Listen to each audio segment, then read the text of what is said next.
Welcome. I'm Eric Fleming, host of A Moment with Eric Fleming, the podcast of our time. I want to personally thank you for listening to the podcast. If you like what you're hearing, then I need you to do a few things. First, I need subscribers. I'm on Patreon at patreon.com/A Moment with Eric Fleming. Your subscription allows an independent podcaster like me the freedom to speak truth to power and to expand and improve the show. Second, leave a 5-star review for the podcast on the streaming service you listen to it. That will help the podcast tremendously. Third, go to the website, momenteric.com. There you can subscribe to the podcast, leave reviews and comments, listen to past episodes, and even learn a little bit about your host. Lastly, don't keep this a secret like it's your own personal guilty pleasure. Tell someone else about the podcast. Encourage others to listen to the podcast and share the podcast on your social media platforms because it is time to make this moment a movement. Thanks in advance for supporting the podcast of our time. I hope you enjoy this episode as well.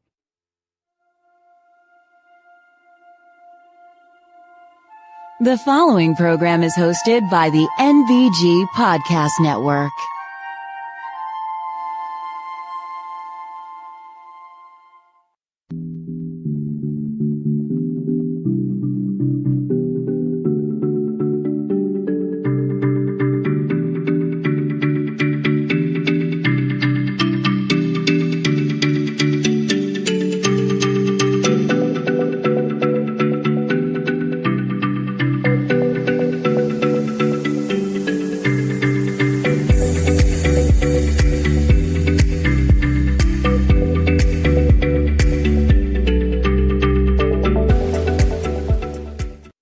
Hello, and welcome to The Moment with Eric Fleming. I am your host, Eric Fleming, and I am really excited about this particular episode. One, because you're not going to do any kind of postmortem about the election, at least not my guest. Anyway, we're going to talk about some positive things that's happening. We've got some Black business men that we're going to talk to, and we're going to talk to an author who, was an investigative reporter, and his biggest assignment was trying to find out something about his past, right? And so he wrote a book about that. So we're going to get into that. I do want to say the circus has started. And when you hear some of the headlines with my good friend Grace G, and she does her moment of news, you'll know exactly what I'm talking about. If you haven't been following the news, President-elect Trump has started his announcements on who's going to be in his cabinet. And all the folks that we were afraid were going to be in the cabinet, they're getting in there. So like I said, the circus has begun. And as we go on this journey, and I'll have a little more to say at the other end after the interviews, but yeah, let's buckle up, guys. as T.O. used to say, let's get that popcorn ready because it's going to be an interesting ride. All right, guys, let's go ahead and get this show started. And as always, we started off with a moment of news with Grace G.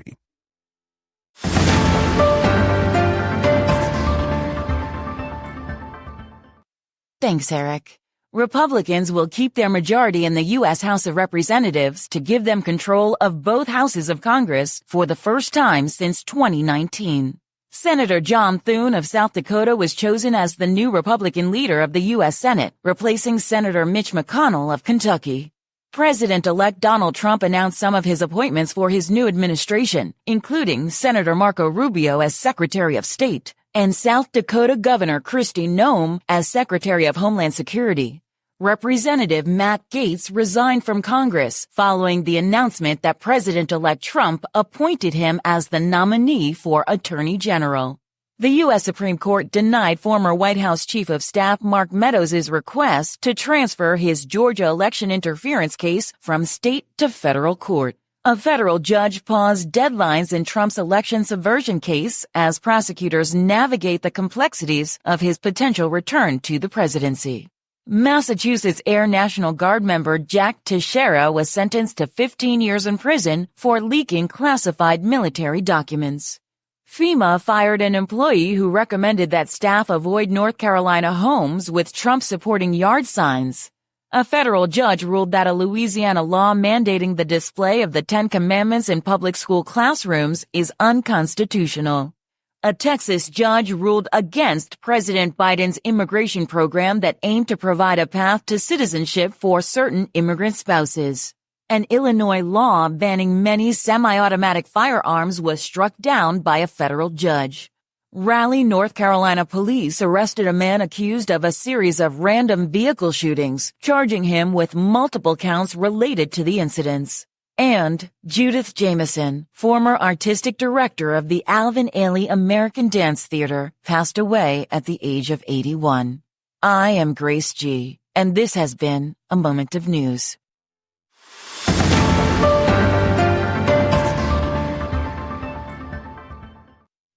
All right. Thank you, Grace, for that moment of news.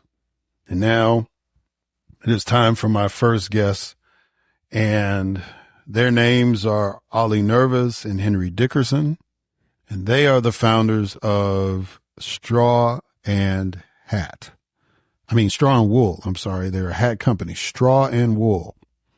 They're a hat company that's based in Phoenix. So let me go ahead and do the intro. Founded in February 2020, the founders, Ollie Nervis and Henry Dickerson, have always had a love for style, and each has had their individual experience with selling men's accessories independently for several years. With Phoenix being such a transplant town, having residents from all over the country, many of whom have a deep appreciation for classic hats, the three came together to create a destination for hat lovers and hat newbies alike. Genuine interest in their customers and the community embodies who they are as a brand. Their mission is to bring a sense of style and pride to the Phoenix Valley and beyond, while providing the best shopping experience and variety of quality headwear and accessories to their customers, while also supporting the community through various philanthropic efforts, from fundraising to direct donations. Ladies and gentlemen, it is my distinct honor and privilege to have as a guest on this podcast the founders of Straw and Wool, Ollie Nervis and Henry Dickerson.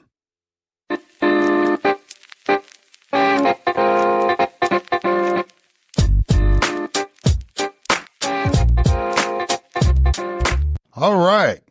I got Henry Dickerson and Ollie Nervis.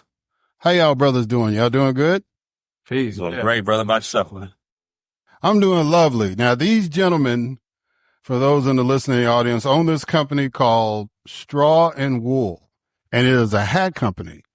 And for those people who know me, know that I like wearing a good brim on a good occasion. But these guys are like professionals at it. They're the ones that they've started a business in Phoenix, Arizona. Now, these are black men. And I'll get into that in a minute. But these are black men who have started a business in Phoenix, Arizona, a hat business. And I wanted to talk to them about being a black business in this time and some of the work that they're doing beyond the business. So, gentlemen, what I like to do at the beginning of the interview is to throw a quote at the guest. So both of y'all can answer it, or whoever you designate to answer it. But the quote is, "Black businesses are the heart of local communities across this country." What does that quote mean to y'all? What does that mean? The heart of local communities. I would like to think so, but if that is made as a statement of fact, that means we might need a pacemaker, because I don't know if black businesses have a stable enough footing to be able to keep the blood pumping at this point. Okay. That was Henry. Ollie, you want to add to that? Yeah, I would just add to that and say that we can, and we should, and we have the potential to be, because our our will, our determination, our love and our passion for community has the ability to inspire, right? And to provide that foundation for the local community, across this country. But as Henry put it, right? Speaking as Black business owners, right? We've come up against so much. There's been so much that's been thrown at us as a people throughout history that, you know, the heartbeat is weak. And so we have to do what is necessary to strengthen our heartbeat so that we can be that true heartbeat for the community and for the economy, if you will. Yeah, I want to stay on that for a minute because, you know, historically we had no choice, right? At one point in time in the history of this country, we had to have our own businesses because we weren't allowed to patronize other folks' businesses. I like to say my light-skinned cousins. We weren't able to go into their shops, at least with any dignity anyway. And so I think historically Black businesses have been the heart, but to Henry's point, I think once that veil of segregation was lifted, that it's been harder for Black businesses to sustain and continue to be as viable as they were, say, 60 years ago. Is that a fair statement? It's an absolute truth. We see it every day. And the hardest part is, you know, those who are truly, you know, upfront about being a Black owned business and being a proud Black owned business.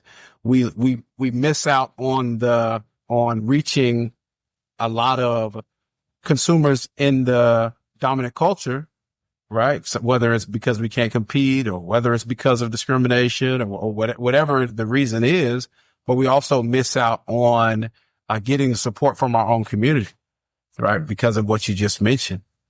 And so, yeah, it's a definite fact and something that we have to address and something that we have to fix if we're going to be able to grow and thrive and succeed as business people. Yeah. And I would also like to add to it too, with the statement itself, the heartbeat of the community. What community are we speaking about? Because we know that in the dominant community, we're not even close. And in our community, we struggle supporting each other for, you know, a lot of reasons historically that's ingrained in us and things that we're coming around from and even understanding the dynamics. We still on? See, we got canceled already. No, y'all didn't get canceled. It was just a slight glitch in the thing, but I think I got the gist of, Henry, what you were saying. So let's keep the interview going. Let's talk about the origin of Straw and Wool. How did y'all come about? Because from what I understand, y'all had a business like in 2017, and then y'all ventured from that business and got into the hat business. So kind of talk about how you started Straw and Wool. So where we started was our community work. As a small business owner at the time, with a product that was specifically for Black people, me and my wife used to travel across the country to find events where there'd be large gatherings of Black folk to sell our products. And then one day we decided we shouldn't have to go across the country to find Black people. You know, even as you insinuated early on that, believe it or not, there's Black people in Phoenix type thing. But we knew we were here. You know, we just had to find a reason to bring them out. So we got with Ali and his wife, and we started a marketplace to showcase Black-owned businesses locally.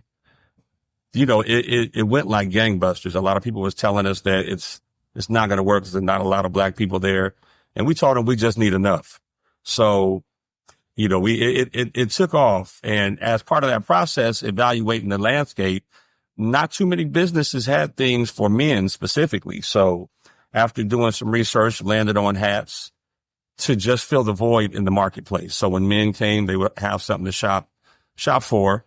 And then in between marketplaces, we would have them like on Facebook Marketplace or OfferUp or what have you. And we found out that there's a void in the city. So from that, we did a little pop-up shop inside Ali's bookstore, which is the only Black-owned bookstore here in Arizona, which is Grassroots Bookstore. And we did our grand opening 3 days before quarantine. But we got such a good response from the community. During quarantine, we built our presence online. And since then, been putting our foot on the gas, opened our second location in Los Angeles a couple of months ago. And I believe we're one of, if not the largest Black-owned hat company in the country. So we bear this flag for our nonprofit and our community work of supporting Black-owned businesses and just trying to should be an example of what can be. Yeah. So you mentioned that y'all started literally right before the pandemic hit. What specifically did you do to navigate that, and what did you learn from that experience? It cut out for a second. Can you say it one more time? What I was saying is that the pandemic, y'all started literally just before the pandemic hit. Yep. How did y'all navigate that, and what did you learn from that experience? Man, it was definitely baptism by fire. We had to learn very quick. We had to learn how to engage with people online because we weren't able to engage in person. Right. And so we literally built our e-commerce platform at that time. We started our social media at that time, and we just started to come up with creative ways to engage with people online. But it really was one of the best environments, as ironic as it sounds, one of the best environments to start in because, we had to figure everything out on the fly. And so one thing that was also helpful at the time was, people were at home, but they wanted to shop. They wanted to get dressed up. They wanted to look nice, even if they were just sitting around the house.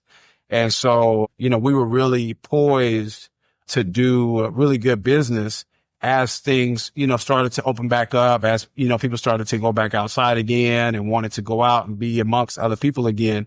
And so, it was a lot of hard work, but it was also, really great timing. And we're fortunate to be, in that place in that moment.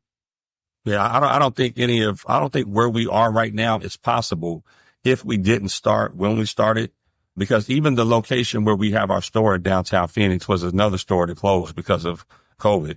So we were able to come in this prime location in downtown Phoenix and scoop up the majority of the block to where we now have multiple Black-owned businesses on one of the busiest stretches in Phoenix.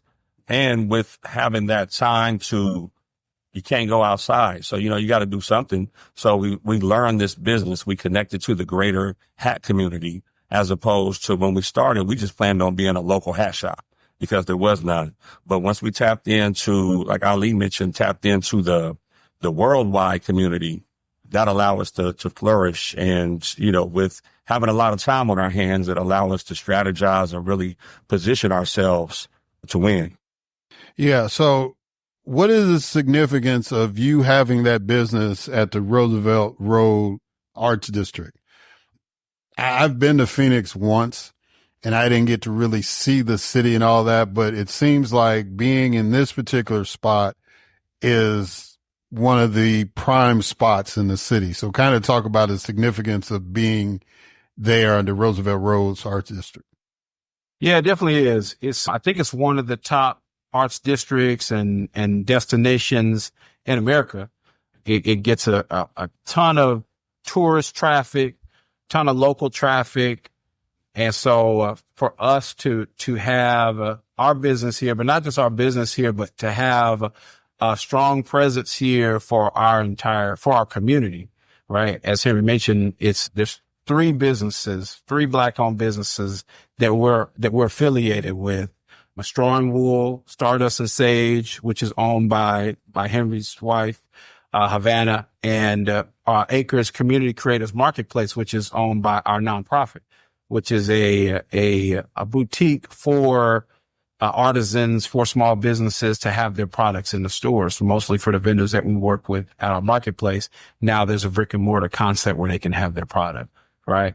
And so what it means, imagine going to any city in America, Phoenix, even though, people don't look at it that way, it's the fifth largest city in the country, right? So imagine going to any city in America to a prominent downtown district and seeing multiple Black owned businesses right next to each other, are all in the same area, and what that means for our community, what that means for Black business. I think it's a testament to the support of the community. It's a testament to what's possible when we work together, because, we don't do this in a silo. We work with community, but we also, we have a strongly committed team. In addition to us who are leading the charge, we have a strong committed team who are alongside us on this journey. And so I think it's just a testament of what's possible. And this is just the beginning, right? We need and we deserve much more than this, right? But this is just to show, and also we revitalized this area. So when we came here, all of these businesses were closed, right? This strip of Roosevelt Road that we're on, it didn't have a lot of activity. And so not only have we opened our 3 businesses, but we've inspired other people to come and open businesses right on this block next to ours, because they see what's happening, they see the activity, and they see the opportunity that exists here. Even we had to look at the scope a little bit different recently too, because as he said, there's been a lot of people that see the traffic that we brought here now. And I'm like, hold up, I need to get a piece of that. So, man, you got one business a couple doors down, they spent over $1 million for their location, and they're about to close pretty soon too. And some of these businesses that have opened on our block have not had the success that we've had. And, and we've looked at this as, look at what we've done as Black owned businesses. But in reality, when we look at everything, we did this regardless of race.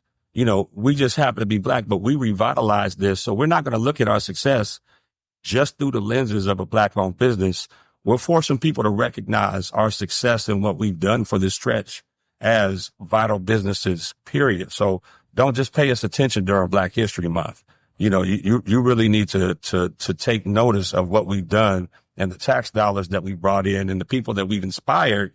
Even people moving here after they come here, they say, oh, wow, Black people really doing it here. And next thing you know, they're residents here. So we're forcing people to look at what we do, our success outside of the scope as just a Black owned business. But no, we really did something that these other businesses haven't been able to do and still can't do on this stretch.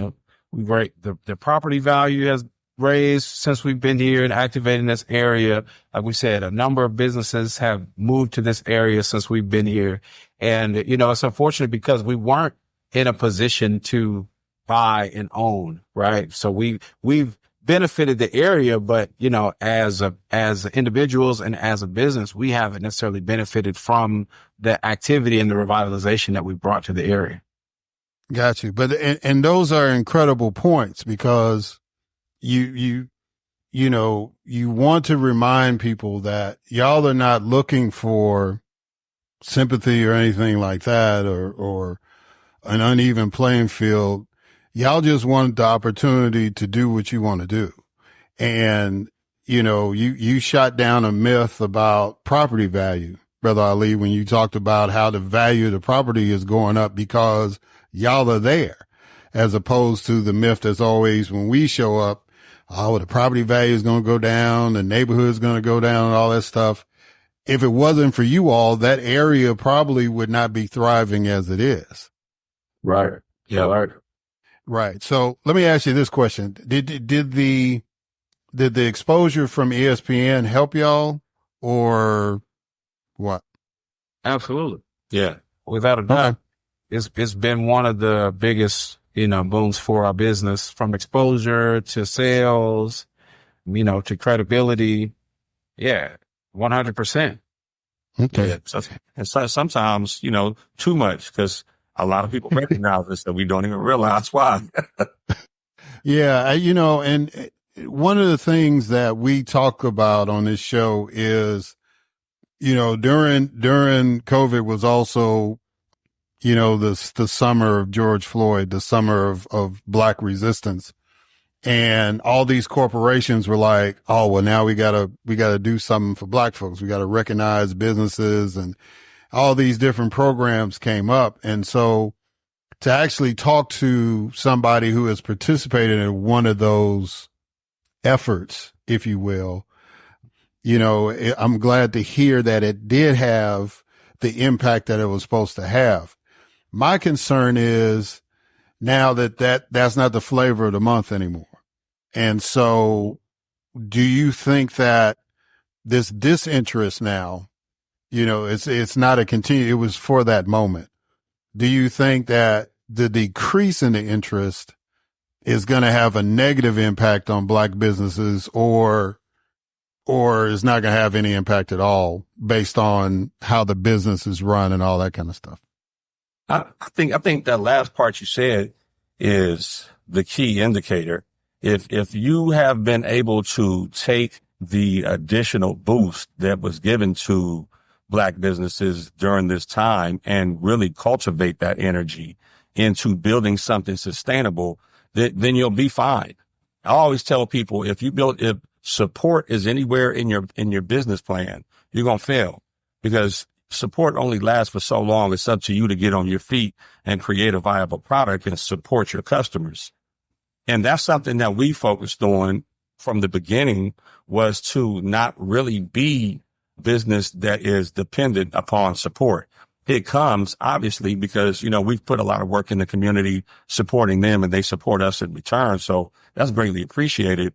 But, the business that we get online and all the places that we ship to, that they don't know is from Adam. So we just try to make sure that we're a viable product. We give a good service and we stay consistent with quality service and products. And at that point, I don't really see whether somebody wants to pay us attention or not.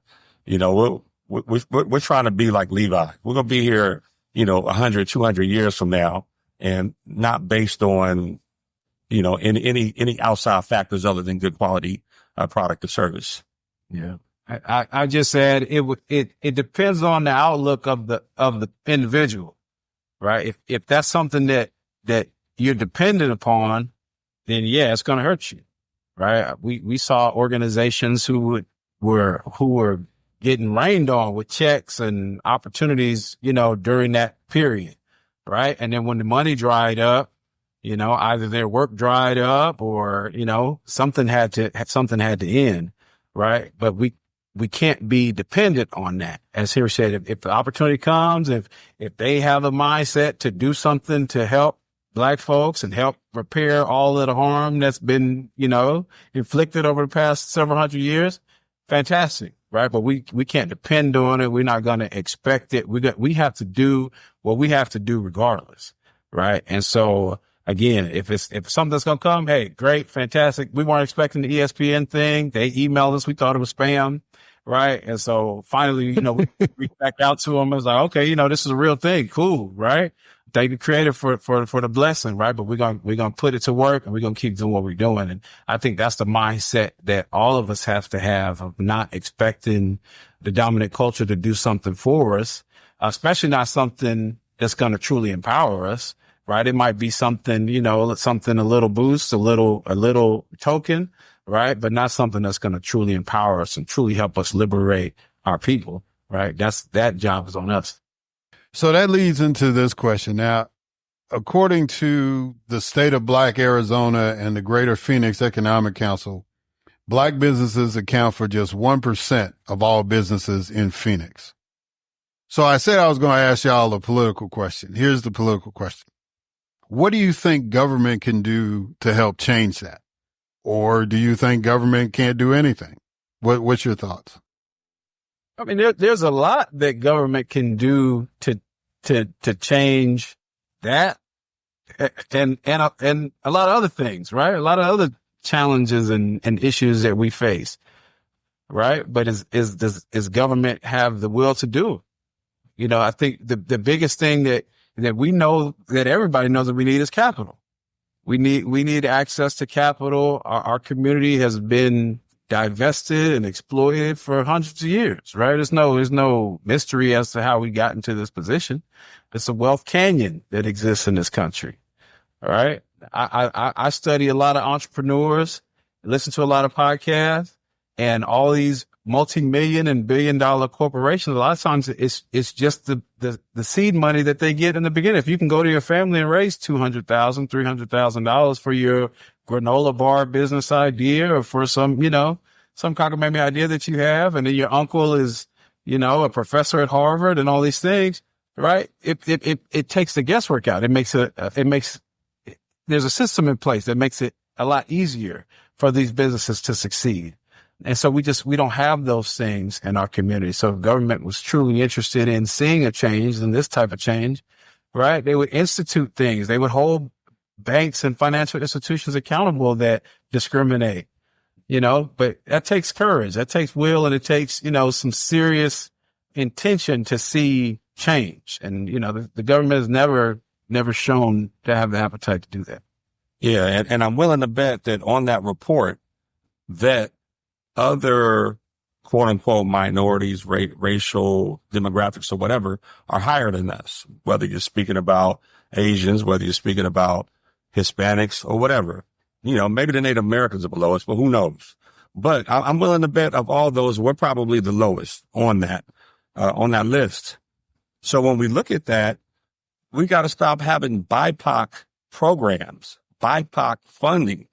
If we are actually going to gain ground, we can't be grouped up with people who already have an advantage on us just from either A, a homeland, or B, a plan when you got here.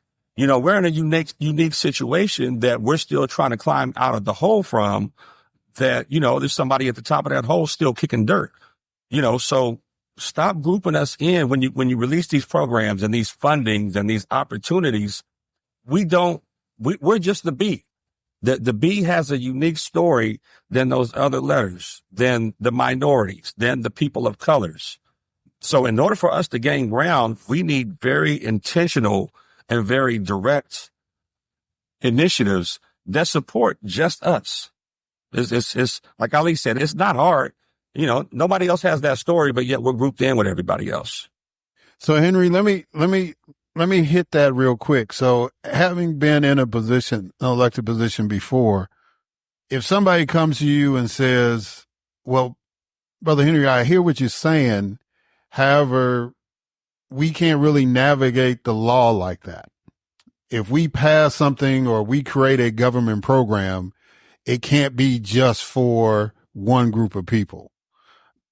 So what would your response be to an elected official like me that would say that to you? I would ask you to explain the Asian hate crime. I would ask you to explain Native American benefits. I would ask you to explain the money that we pay to other countries for damage that was done to them, not by us. I would probably want an understanding of why other groups, racial or not, have received benefits based on their very specific demographics, and repairing them from things that had nothing to do with America, to understand and just try to understand your statement. I'm not even going to push it back if you can explain it to me in a way that makes sense. But we seem to be the only people that narrative applies to. And I think it's getting old at this point. It's past time. And I would have to flip the question to the politician to say, how do we fix this? Right? In the confines of this system that we're in, how do we fix it? Right? Because the problem is not going away. We know the solution. We know what's needed, right? But we can't keep kicking the can down the road saying, oh, this is how my hands are tied. Well, then what do we need to do to fix it? Right? Do we need a new designation? I've been studying speaking of the natives, I've been studying the casino industry. When these investors want to build a casino, they lobby the government they can create a tribe. They can lobby the government to get land, right?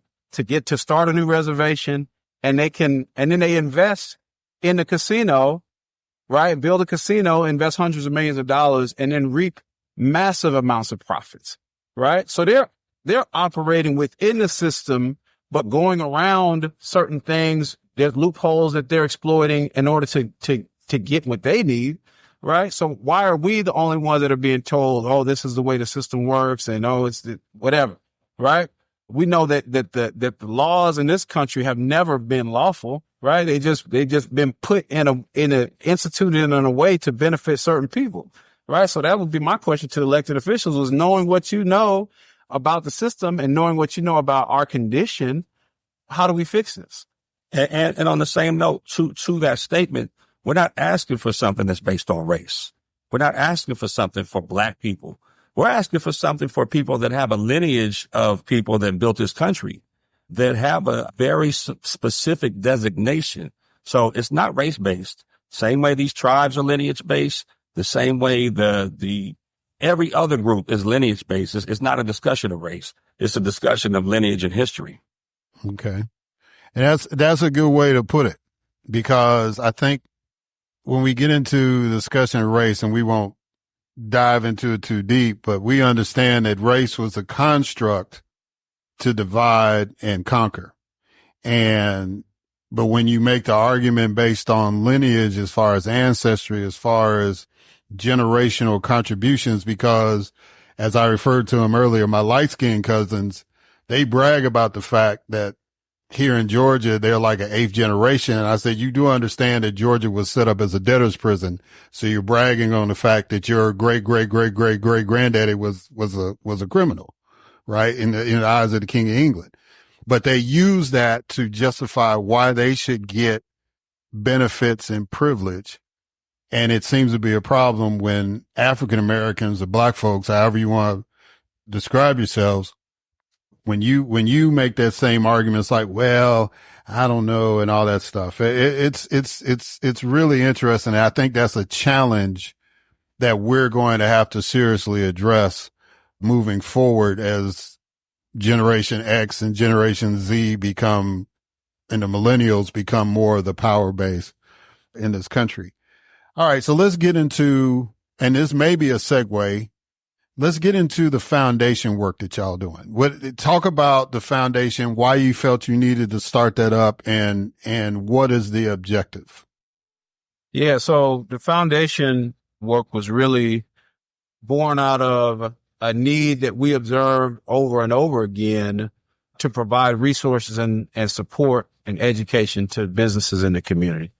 Again, we've been operating our marketplace for 8 years, but at about the 4 or 5 year mark, right, we noticed that our businesses weren't growing, right? Our businesses people would come in, they would get inspired, they would bring their idea to the marketplace. We consider it one of the best places to start, because you can come, you can set your business up, whether it's a product, service, whatever, right? But we noticed that there were gaps. Whether it was knowledge, whether it was capital, whether it was exposure, right? Whatever those gaps were. But we know that we had a certain level of experience, being business owners.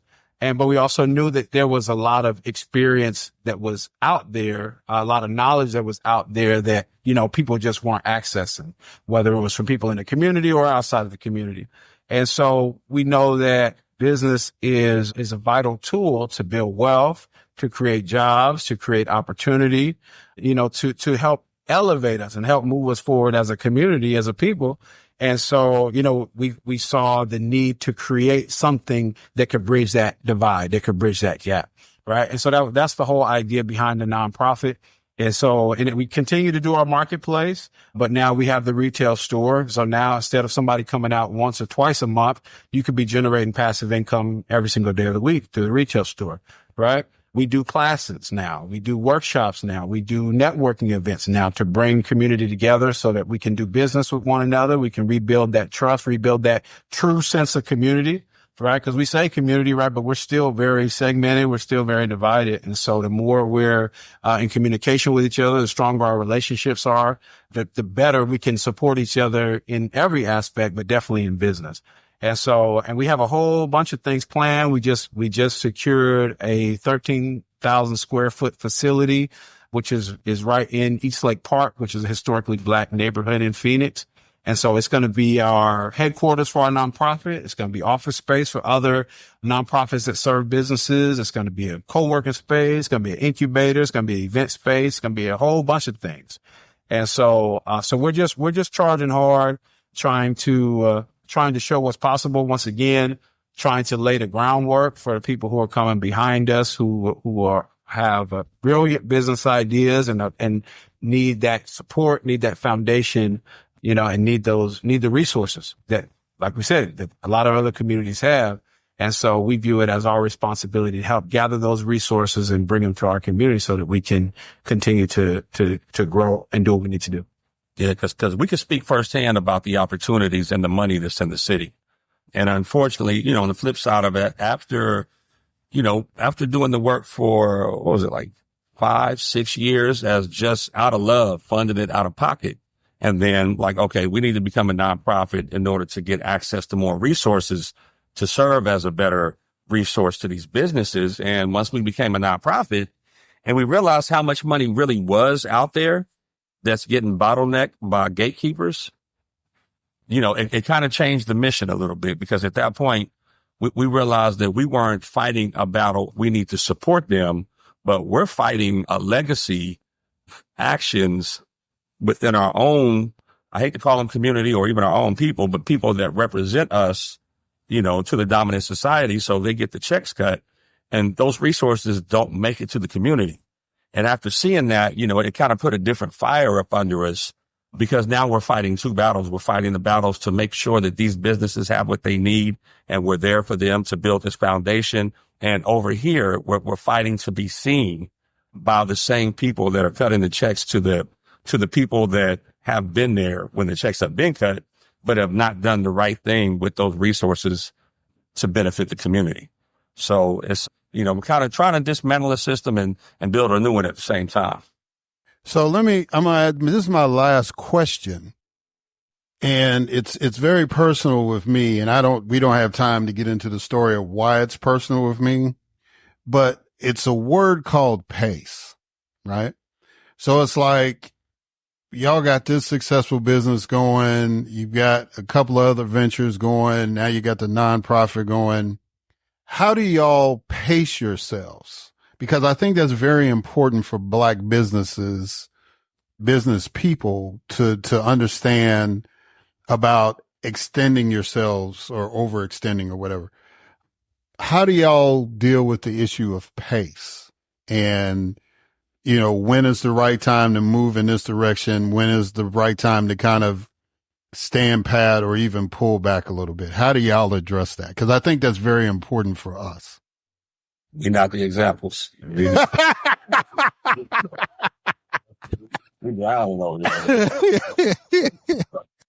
I don't know. I'd be interested if I wish we had time to understand why it's personal for you, but it's different for us, right? I think for a lot of us, because it's not just business, right? We're not just doing this just to get money or something like that. Like it's a mission, it's an assignment that is placed on a lot of us to do this work, right? And to serve our people and to build something that our people can be proud of, right? And so how do you pace yourself when you have that calling on you, when you feel that calling on you? How can you possibly pace yourself, right? So, cause you're always going to feel like there's more that we can do, right? We have a limited window to do this, right? And look at, and we study the history, right? We study our ancestors, right? And so how did they pace themselves, right? The sacrifices that they made in the times that they were in,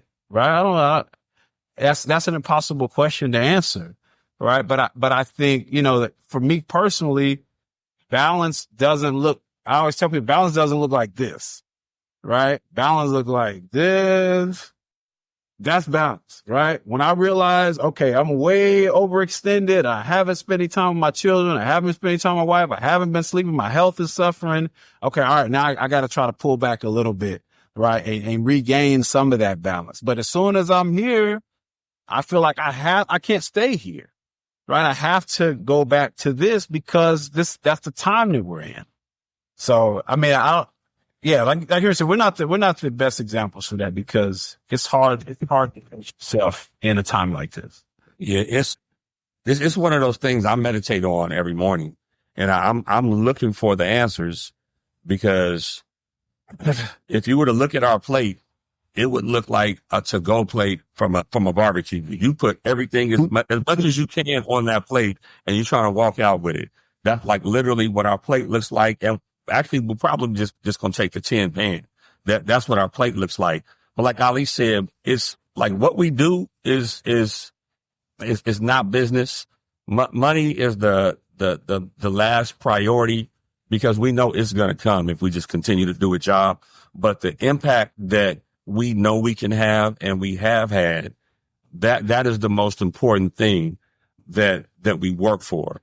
And I mentioned that we're fighting 2 battles, and actually we're fighting the 3rd battle, which is the most important, which is time. Phoenix is growing at such a rapid rate. The cost of living, the opportunities to establish a business, to establish yourself, period. I grew up a good part of my time in San Diego. Growing up, San Diego was a nice, slow town. And then I watched it grow. And then by the time it got to where it was, there was nowhere for anybody Black to participate in the greater economy. And I saw that, and I did not have the examples outside of the hood of Black businesses doing what they do. But once we landed where we landed now, and we see what's there, we're trying our best to not just hold the line, but gain more ground. And every piece of ground that we gain, we're bringing other people in to be able to capitalize on this opportunity that we brought people. So the imbalance is, I don't know, imbalance feels like balance to me, because if I have a free moment, I feel like something is wrong. Not saying that that's healthy. It's probably very unhealthy. And but it is very unhealthy. I know you can tell by these bags, but we just, I don't know. It's a lot of work. My grandfather was a coal miner in West Virginia, and I know he worked hard, and I know his father, his grandfather were enslaved, and I don't know what their balance was. So when I look at what I do compared to the people that paved the way for me, it's hard for me to really complain if I'm dead tired on my back from working, talking to people all day, because that's what they cleared this path for. Yeah, you sound like my grandfather. You say you can sleep when you're dead. You know what I'm saying? Right now you gotta go to work. But I appreciate that honesty. I really do. And maybe we'll get some time to talk about what was my motivation for asking that. But look, we gotta go. And so tell people the name of the nonprofit, how people can contribute to it, how people can do business with Strong Wool. Give me the full pitch. All right. So our nonprofit is ACRES, which is an acronym for Archwood Community Resource Empowerment Strategy. We're commonly known as Archwood or Archwood Exchange, named after the intersection in Tulsa, Oklahoma, Archer and Greenwood. So Archwood Exchange, ACRES, archwoodexchange.com is our website. And there you can find out about everything that we do. We're starting a big fundraising campaign to complete this project that we're working on for the community. And this business is strawandwool.com. We are located in downtown Phoenix and in Los Angeles on Pico in Mid-City. Got the largest selection of hats that you can find in store and online. And the majority of them we design and manufacture ourselves. Because my favorite quote, I put it in everything I do, is Marcus Garvey said, "What man has done, man can't do." So we trying to do it all. Ali, you want to add anything to that, or we good? No, we good. That's everything. All right, guys. Well, look, Henry Dickerson, Ali Nervis, I appreciate y'all, man. I appreciate y'all's honesty. I appreciate y'all's candor. I appreciate your energy. And most importantly, I appreciate you setting aside some time to come on the podcast. Much success to you.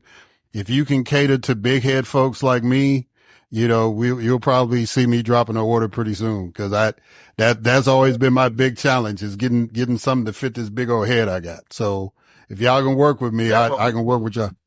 Say that again, Henry. That's why we started our own brand, because the other brands didn't do it.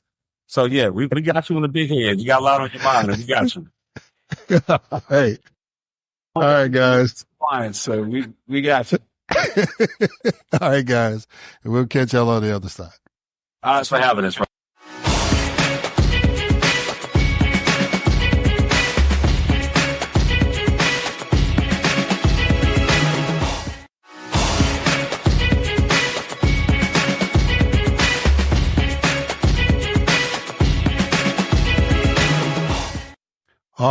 And we are back. And so now it is time for my next guest, David Tereshchuk. David Tereshchuk. He is a journalist working mainly in broadcast media, but also for magazines and newspapers, New York Times, The Guardian, New Statesman, for example.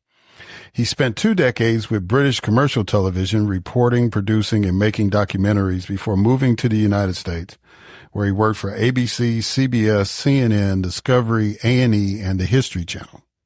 His earliest work included coverage of the guerrilla war in Northern Ireland and then extended into international issues, especially in the Third World. Since 2012, he has been a producer and correspondent for PBS, concentrating on ethical issues. He broadcasts a weekly public radio dispatch of media criticism, The Media Beat, and writes an online column by the same name. A graduate of Oxford University, he has been a U.S. citizen since 2002 and lives in New York City and Ireland. He is the author of the memoir, A Question of Paternity, My Life as an Unaffiliated Reporter. And our discussion today will be based off of that book. So, ladies and gentlemen, it is my distinct honor and privilege to have as a guest on this podcast, David Tereshchuk.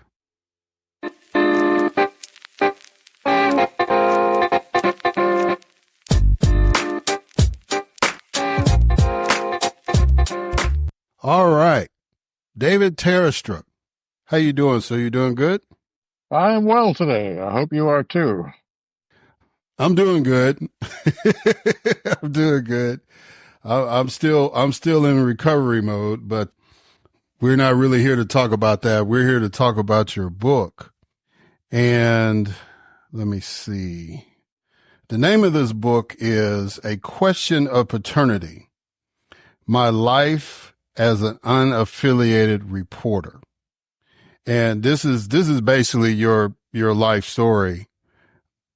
So I want to do it justice in asking the questions and all that, because you've had a pretty interesting life. When I read it, it was just kind of like, even though you were not in the United States, it seemed like a typical life for your generation.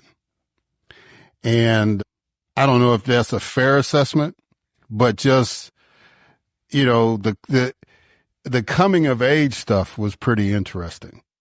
And I said, I could read, with my mom and my dad, I kind of thought, yeah, they were doing some of the same stuff. Not as colorful as you, but they were doing kind of the same stuff. So, and I found that fascinating. So let's start like I normally do with a quote. I cannot say what portion is in truth, the naked recollection of that time, and what may rather have been called to life by after meditation. What does that quote mean to you? Well, that's a quote from Wordsworth, Eric. My favorite English poet, I think, greatly influential on me in my teen years and thereafter. And what he's pointing at, I suppose, is that difficulty we probably all have in figuring out what's true about our memories and whether or not what we remember is the truth, and how much of it is an actual memory embedded in us at the time, and how much of it is something that what he calls after meditation, thinking about it in retrospect. And I can't really tell. I just, I'm the last person to be able to judge what I'm remembering and what I might have rationalized somewhat in retrospect long after the event, looking back. I mean, I'm 76 now, and I'm talking about events that essentially start in my infancy. And, that's a long time. And an awful lot of fading could have happened, and an awful lot of embellishing might have happened. But I'm trying to be as honest as I can to my recollections. And as you say, I'm right at the beginning, I'm quoting Wordsworth and saying that, but beware that, a lot of this might be the result of me mulling it over all these many years and perhaps shifting my attitude over time. Yeah. So people ask me, Eric, why don't you ever write a book? And I tell people, I don't think my life is worth somebody paying $30, $40, $50 to read. I think that I've been very blessed to have lived a life, and I like the memories and the encounters I've had, but I've been always kind of reluctant to share them. I don't know if it was because of your journalistic background or ever, but what made you feel compelled to say, yeah, I'm going to tell my story. I want to put it out there for people to read. Well, I share the same kind of reluctance as you do. I've been a writer all my life, in a way, in different ways. I've been a journalist all my life, and that would mean writing, obviously, about things I discovered. And I wrote about just about everything from, the local parish sewing circle through to grand international conference tables and wars and disasters and great political doings at national level in my own country and in foreign countries. But the one thing I'd never written about was myself. And I took on the task with some trepidation. But the reason I did it, even though I was a bit unwilling to begin with, was that I think there's a kind of paradox at work in my life, which might be of interest and even some use to other people. The paradox is this.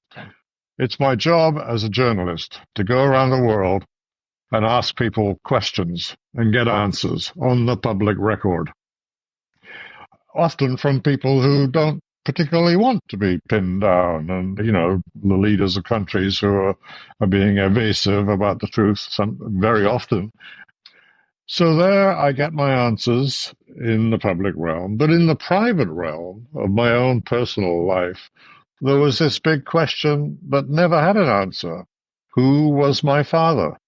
And that made me think, well, two things. One, I ought to find out, because I'm a journalist and I'm supposedly good at finding things out.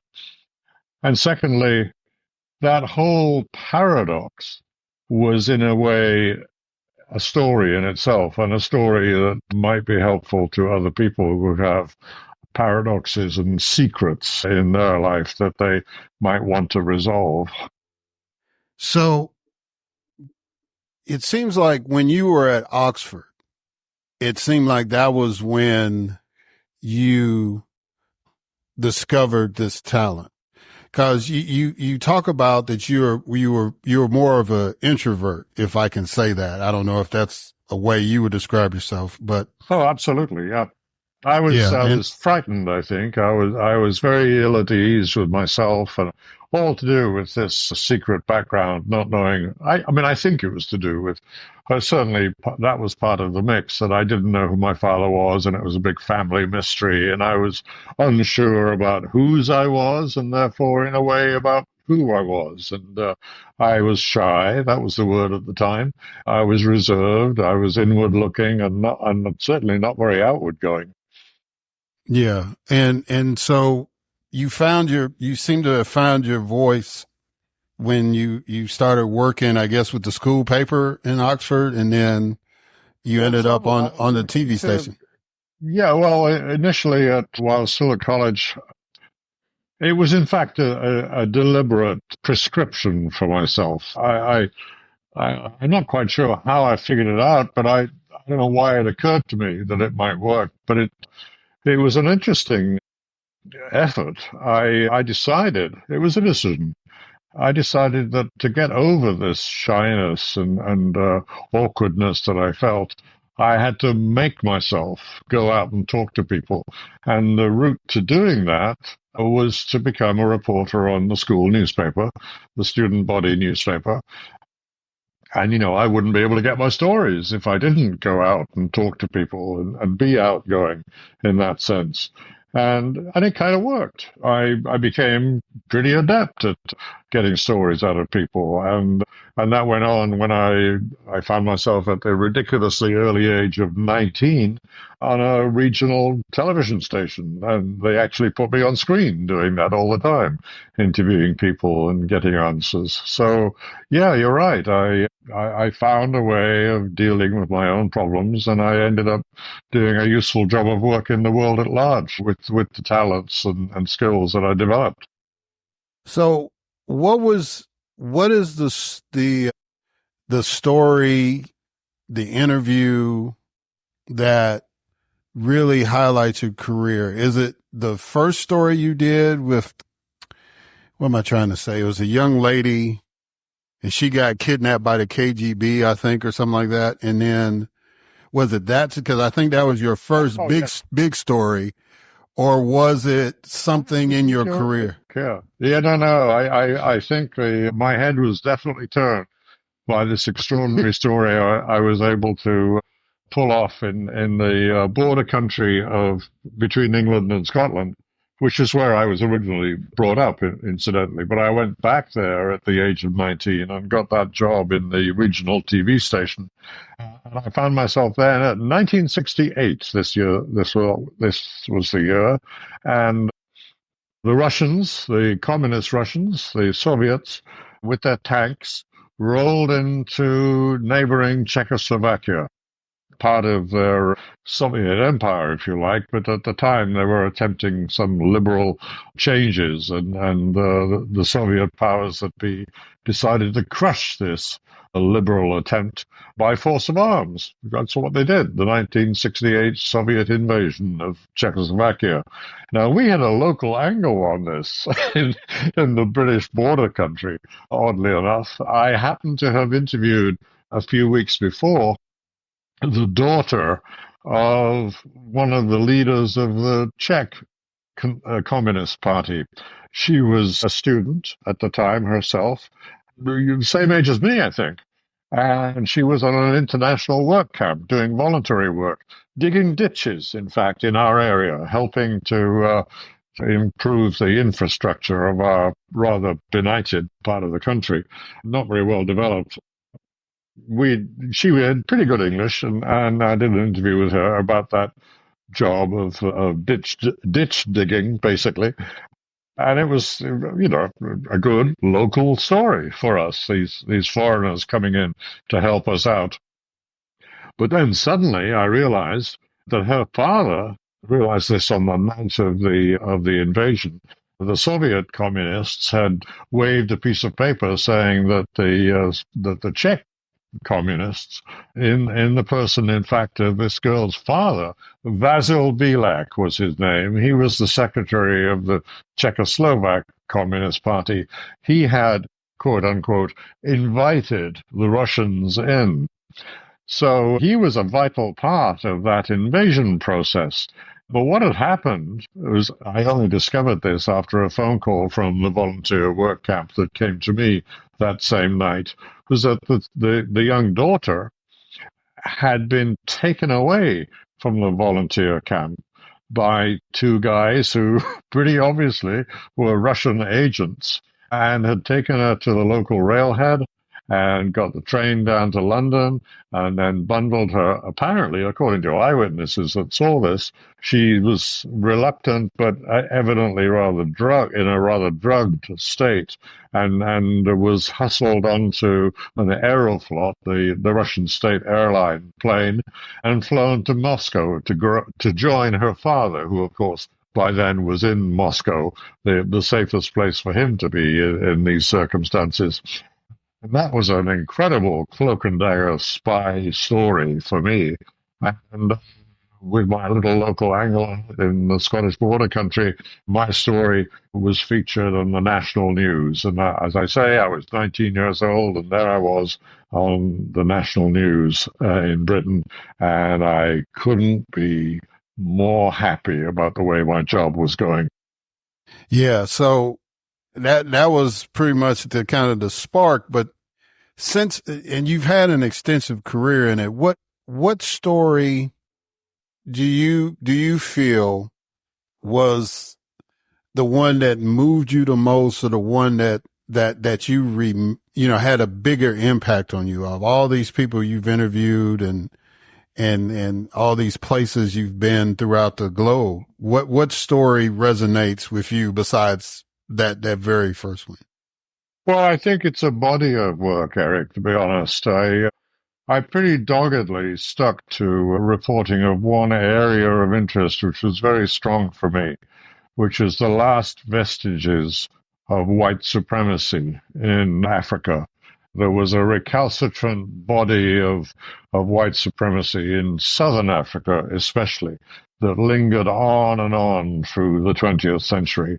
Essentially, countries like South Africa, with its notorious policy of apartheid, white control, institutionalized and militarized in a horribly oppressive way, and similar kinds of oppression in Mozambique, which is a so-called colony, a possession was the phrase that they used, of a European power, a white European power, in this case Portugal.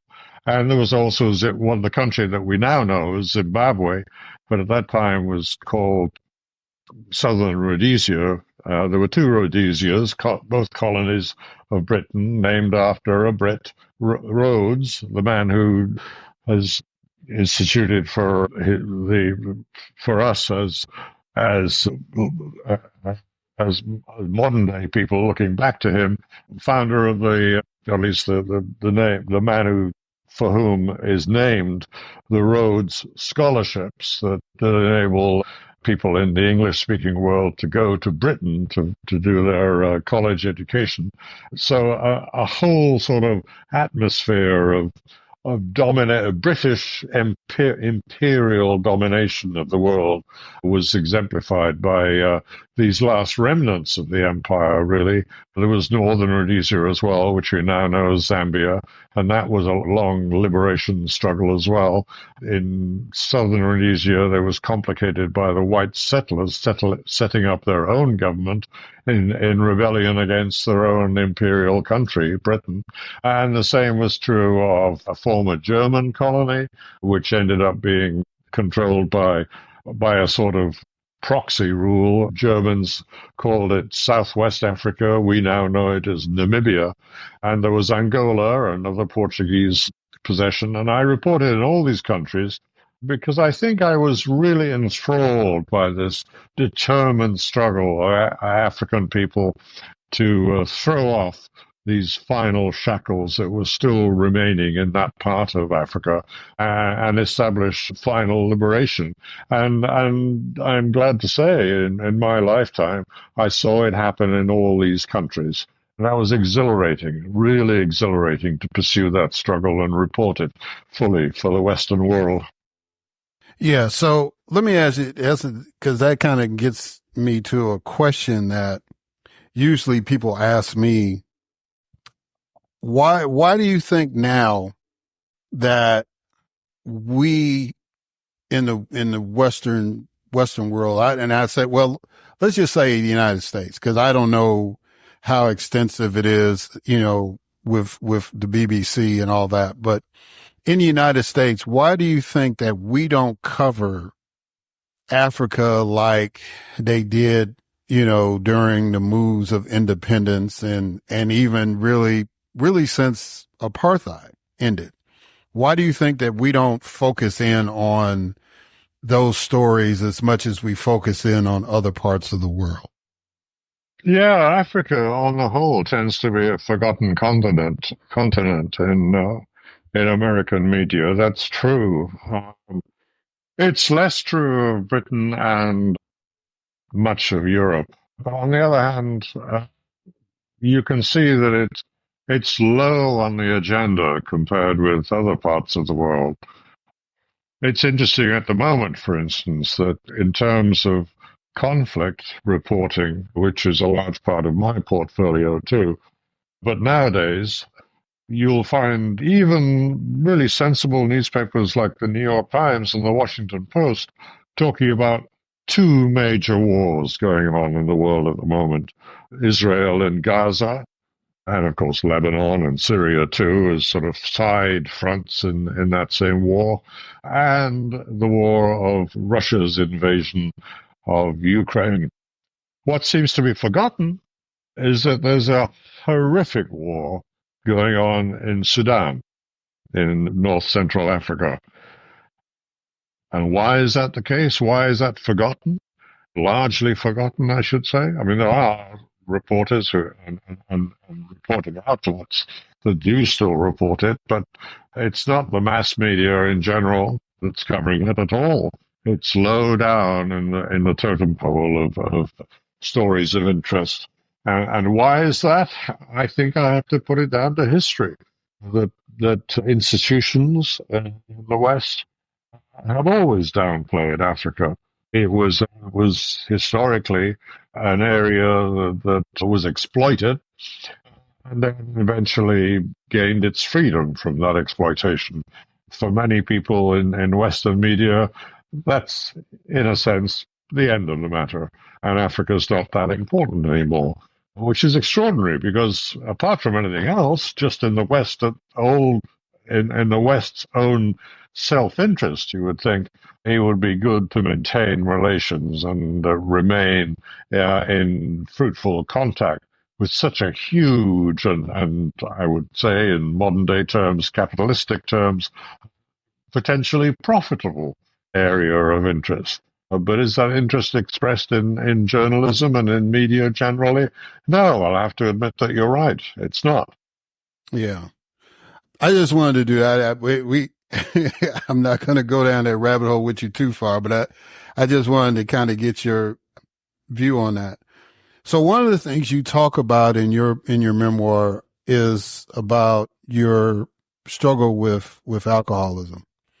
Now, you know, the way that you kind of, the way I interpret it is like you kind of talk about how you were introduced to alcohol in kind of an innocuous way. You were like one of the many young folks in England at that time. Y'all were involved in the music scene.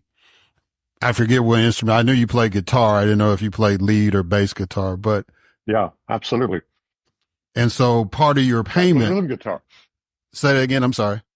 It was rhythm guitar. Rhythm guitar. So part of your payment for a lot of times was the local beer that was being sold. Absolutely. And so just kind of talk about why you felt that, I mean, it's part of your story.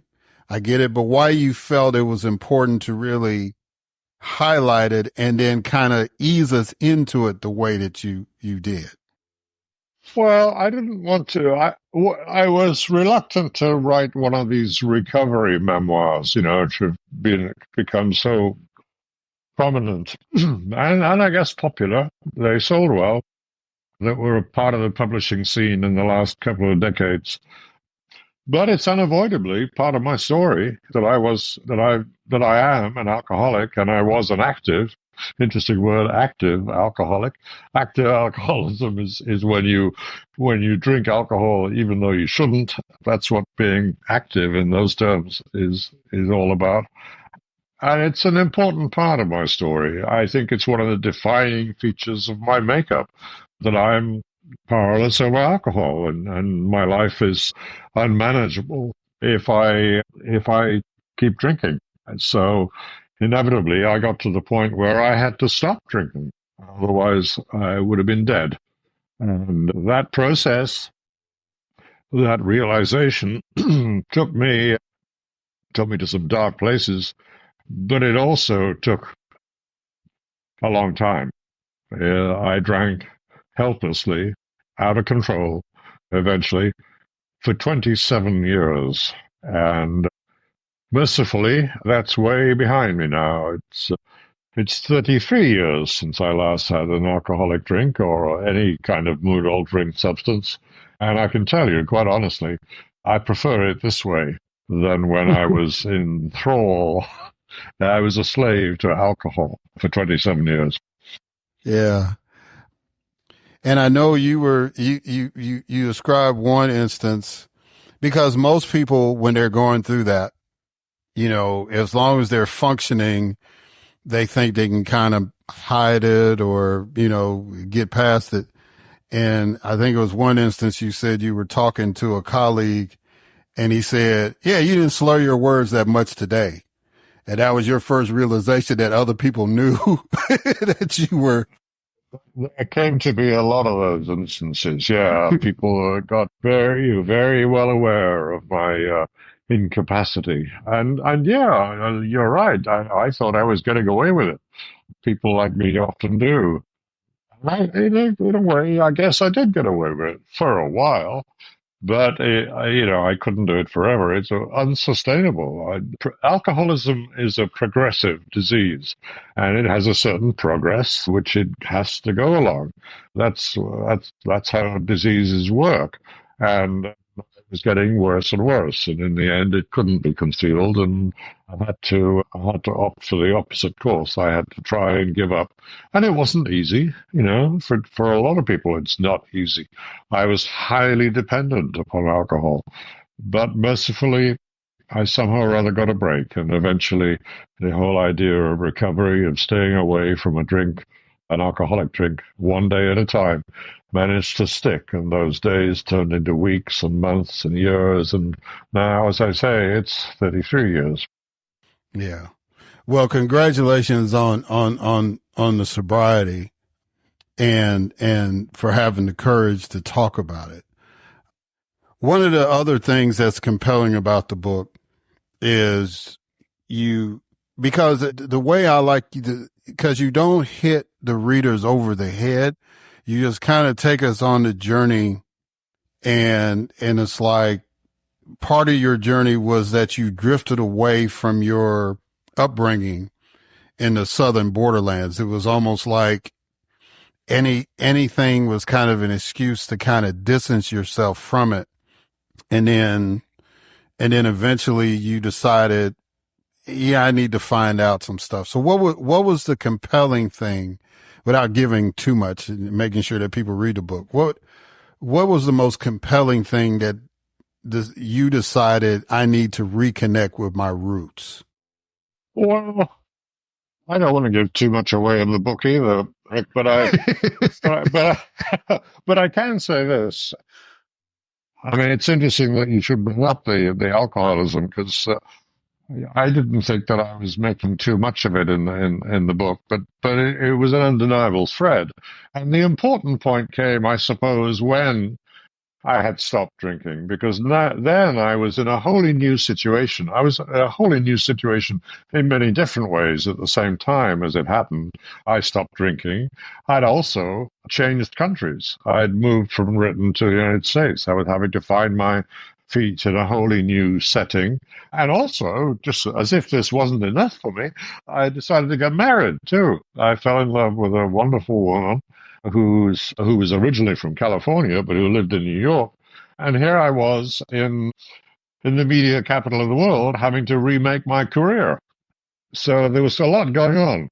But as part of that mix, a really important part of the mix, was the mindset that you get as someone who's relied on alcohol for a long time previous to this. I suddenly had a clarity that I didn't have before. And I also had this sense that it was important to look at life square on instead of avoiding its difficulties, like I think alcohol was helping me do. And indeed, my own psyche up until that point had been prompting me to do. I mean, I told myself, I internalized the secrecy of my family by telling myself it wasn't important to know who my father was. I'd obviously been warned off the topic as a kid. I don't remember it ever being spelled out to me in so many words, but the message clearly was that we don't talk about this question of who your father was. And I told myself, I think, I don't mind. I don't care. I'm not particularly interested in who my father was. That's what I was telling myself inwardly. But with that new clarity that sobriety brought, I think I realized that this was all a terrible fiction that I had to do without. And I needed to pursue the question, that the clarity of mind had opened up for me. And that's why I think I decided, I more than think, I am absolutely certain. That's why I started the search in earnest. Yeah. And so if you notice, I deliberately kind of avoided asking questions directly about the search for paternity, because I want people to read this. I think it's very, very compelling to listen to your life or read your life story and how you got to that point where it's like, yeah, I need to find out who I am. Right. And I want people to get the book to see if you got the answer. So the name of the book is, again, A Question of Paternity, My Life as an Unaffiliated Reporter. And the author, who I've had the privilege of talking to for the last 30 minutes or so, is David Tereshchuk. And I've probably said his name 15 different ways. But it's open to interpretation. Even my name is open to interpretation. And you've got a really actually though, Eric, it's Tereshchuk. Tereshchuk. And that's the thing I'm trying to get in my mind. It's Tereshchuk. Tereshchuk. And so, David, it's been an honor to have you on. I vaguely, I was a news junkie when I was young. So I, having seen you now, it's like, yeah, I remember seeing him, you know what I'm saying? And on the TV pop up every now and then. But it's really been an honor to talk to you. And I wish you really much success on the book.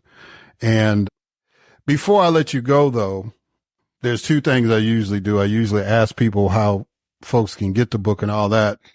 But one question I usually ask folks is that what do you want the reader to get from your book as they go on this journey with you? Well, I think A Question of Paternity as a book title sort of sums it up. But it applies to more issues than just paternity. I venture to suggest, I hope, that this book is of some help. If people are living in family situations where there is some dark secret which is making life difficult for them, I really hope people will ask questions. Questions are really important to me. That's almost inevitable. I'm a journalist.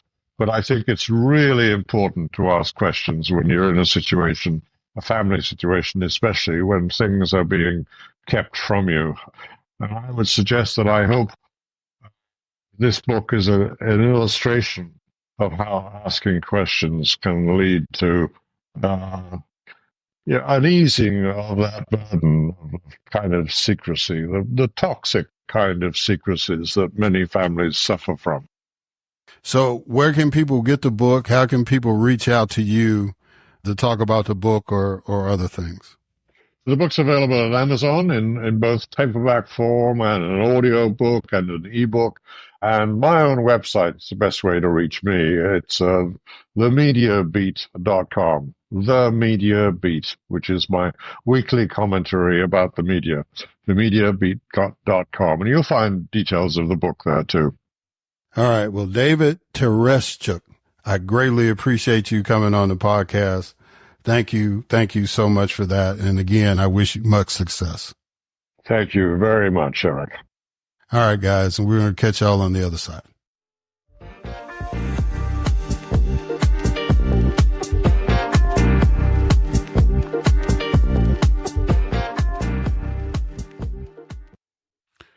All right. And we are back. So I want to thank my guests, Ollie Nervis, Henry Dickerson, and David Tereshchuk for coming on the show.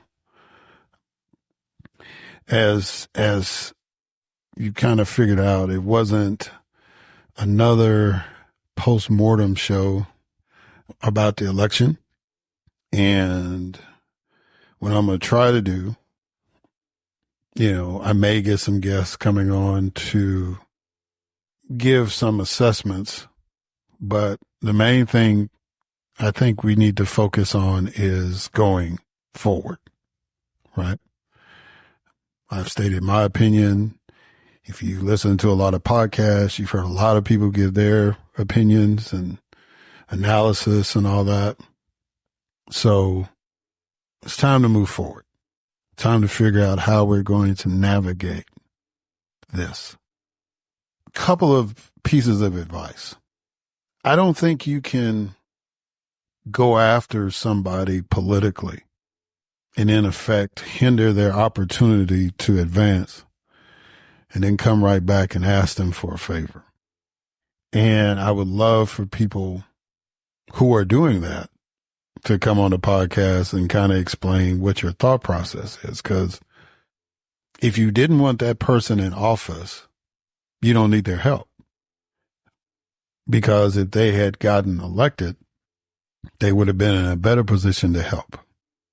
But since you actively campaigned against them, there's not much they can do at this particular point in time. This is kind of like what we call the lame duck period. Now, we still have a function, and I think people are going to fulfill their obligation the best they can, but you've taken away a great deal of leverage for them. And even though they tried to warn you that if you go with the other option or you allow the other option to win, that road is going to be a lot harder for you to achieve what you wanted to achieve.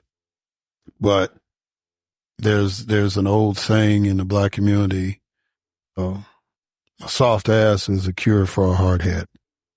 And sometimes you just going to have to get your teeth kicked in order to understand allyship, in order for you to understand big picture. If you get emotional about it and not rational about it, no matter how pissed you are, you're not going to succeed. Emotion can only take you so far. It may give you an adrenaline boost. It may give you a small victory. But in order to win the long game, you got to have a strategy. You got to be rational. You got to read the room. You got to see what's going on and then plan accordingly. There are some people who say, oh, you're directing it at one particular group. No. There were different interests that made decisions based on emotion leading into this election. They weren't thinking rational at all. And now here we are, right? The other thing is, as we're looking forward, understand how things are being set up. President-elect Trump said, hey, maybe the Senate doesn't need to be in session for a while. Maybe y'all need to wait. Y'all come in, get sworn in and all that, and then y'all just go on recess till I get everything set up. And especially after January the 20th, right? And, people initially was like, what is he talking about? What is he doing? Well, there's a strategy behind that. So the strategy is, if there's no Senate, then we have a provision kicking in called recess appointment. Now, that was something that was done back in the day because, first of all, the inauguration wasn't until March. It wasn't always in January. It was in March, like the first week or whatever. And the Senate wasn't full time. I don't think Congress was full time. I don't think the House or the Senate was full time at one point. So it's like if the president had to make an appointment and the Senate was not in session, then it was like they had to have a recess appointment for that agency or that office to function until the advise and consent procedures could kick in when the Senate was convened. But now the Senate is full time. So there's really no need for recess appointments, not unless something happens during one of their breaks, their regular breaks. But what Donald Trump wants to do is that he wants the Senate to be out when he gets sworn in on January the 20th, so he can put all these people that you're seeing on the news, the Elise Stefanik, the Tulsi Gabbards, this dude, the Fox News guy that's now going to be the Secretary of Defense, all these people, he wants to be able to put all these people in and get them to go into work.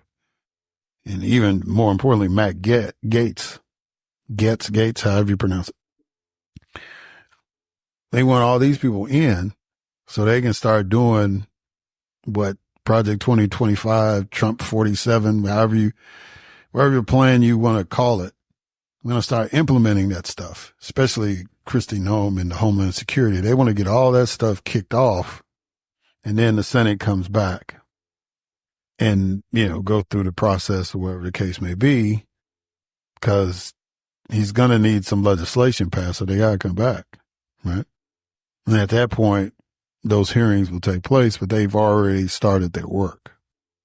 Well, if the Senate is in, then that means that the Democratic senators, especially those on the respective committees that deals with certain appointments, they'll get to ask questions. He don't want that. He don't want that at the beginning of his term. He wants these folks to get in smoothly, and then once the ball is rolling down the hill already, then, okay, you can come in and have the hearings. And at that point, well, they already got a job. His folks done reached out to all these Republican senators. It's like, yeah, you need to support these people regardless and make it happen.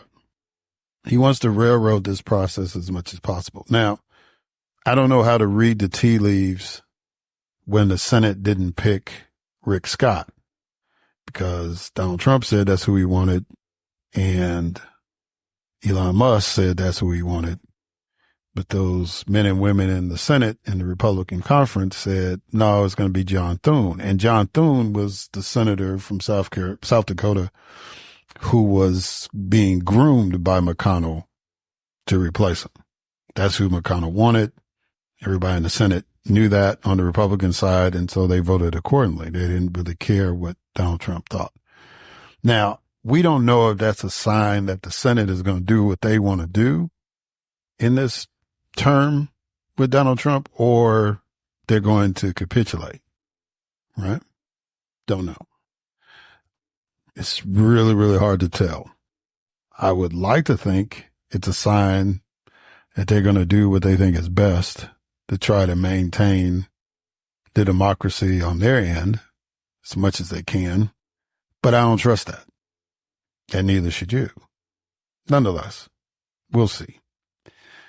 The other thing that's kind of going around on social media I wanted to address is I've noticed there are some folks that are mocking Senator Tim Scott out of South Carolina and Representative Byron Donalds out of Florida, saying, where's your cabinet position at? Thought y'all was supposed to get one.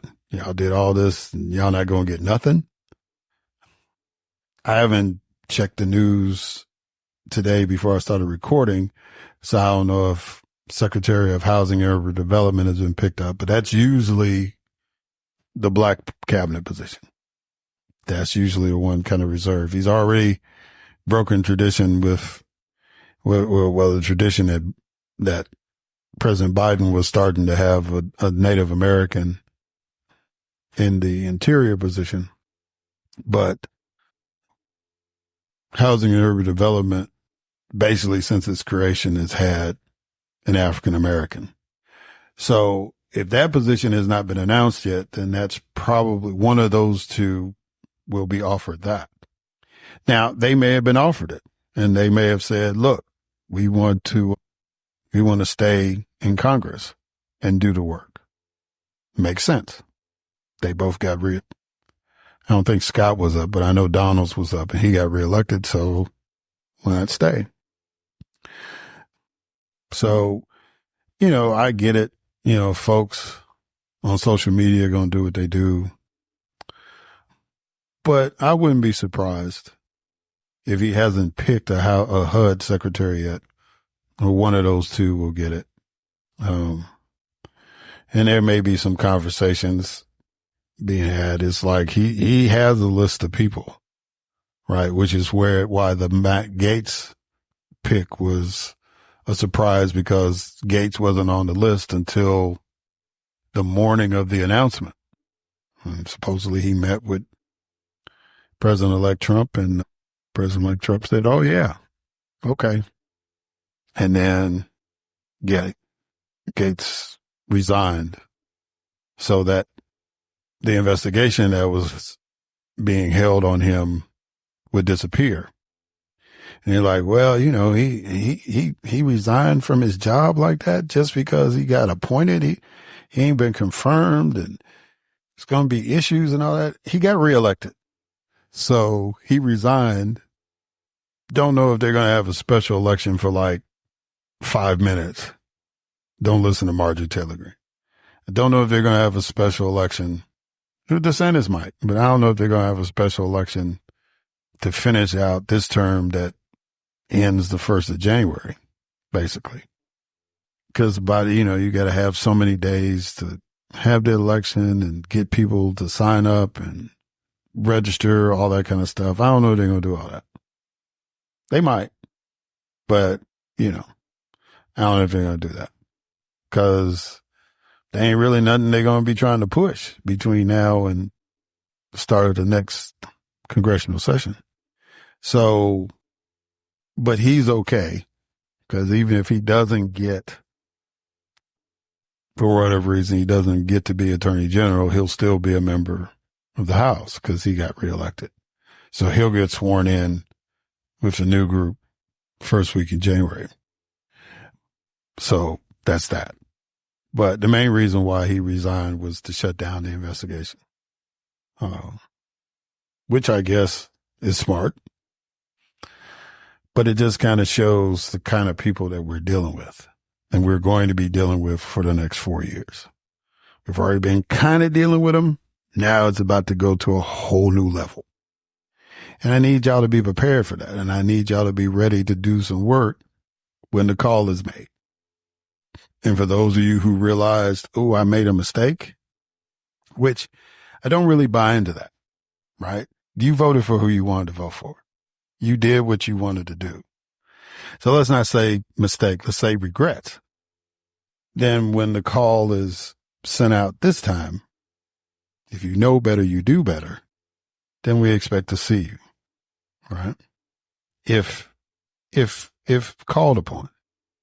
Because I don't know how real or how long the sabbatical from Black women is going to be as far as fighting for causes. I have no idea.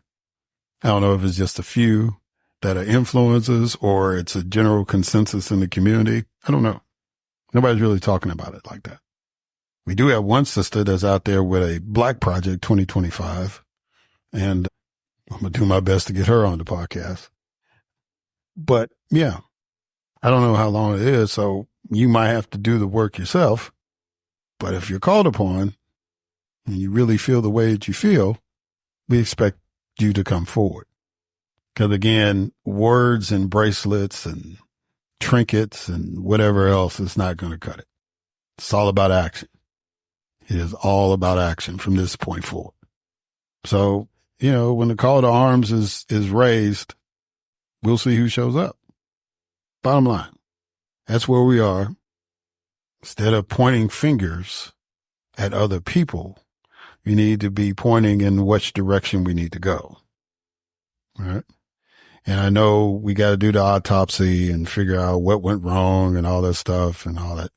You pretty much know. You don't want to say it, but you pretty much know what went wrong.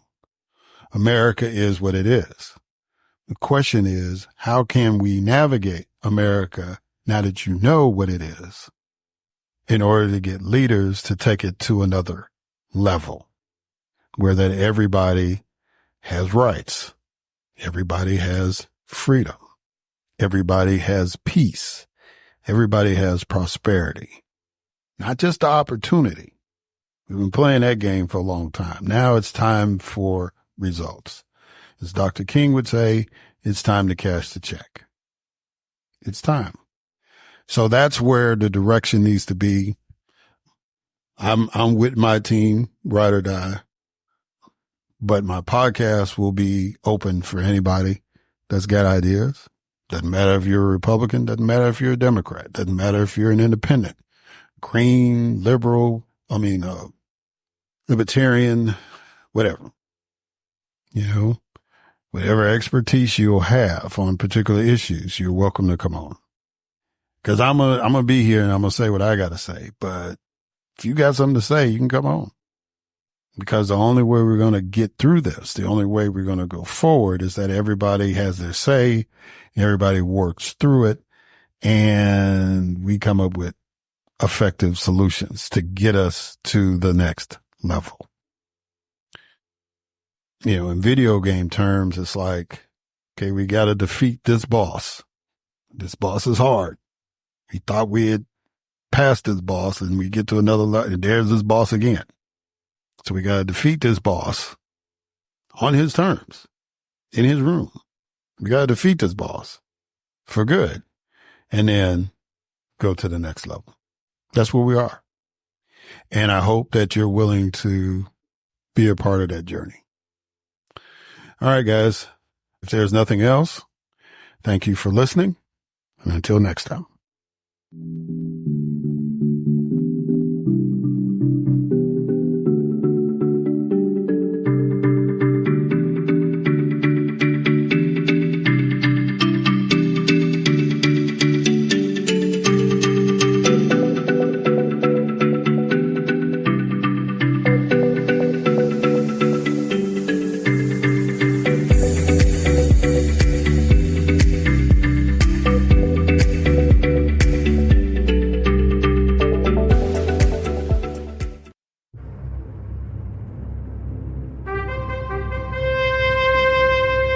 NBG Podcast Network.